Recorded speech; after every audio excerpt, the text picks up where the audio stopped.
des mercenaires blancs, payés par certains pays, avaient cherché à reconquérir même certains pays déjà indépendants. C'est le cas de la République démocratique du Soudan, de la République fédérale du Nigeria et de celui de mon pays, le Zaïre. Dans la ville de Bukavu, à l'est du Zaïre, un mercenaire blanc venu d'Europe s'était proclamé sans rire président de la République du Zaïre.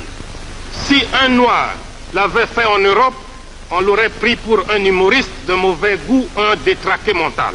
Mais, puisque c'était un blanc qui le faisait en Afrique, les colonialistes avaient mobilisé la presse, la radio et la télévision pour les mettre à son entière disposition, non seulement pour lui faire la publicité, mais aussi pour ridiculiser le chef de l'État du Zaïre que je suis, pourtant incontesté aussi bien dans les limites du territoire national que dans tous les pays représentés ici.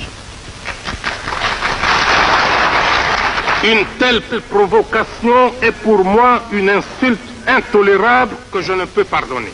Au moment où je vous parle, la situation anachronique qui prévaut actuellement en Angola, en Rhodésie, au Mozambique, en Namibie, en Afrique du Sud, est impensable sans un soutien réel de certaines puissances occultes.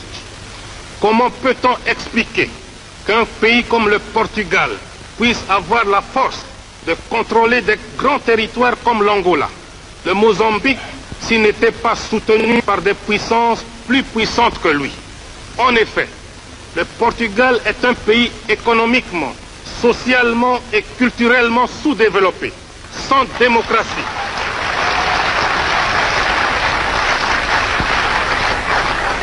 Sans démocratie, sans aucune force militaire. Son seul record est le taux le plus élevé d'analphabètes en Europe. Sa force et son arrogance lui viennent tout droit de son appartenance à l'OTAN. Car ce pays, avec ses colonies, est nécessaire stratégiquement pour cette organisation militaire.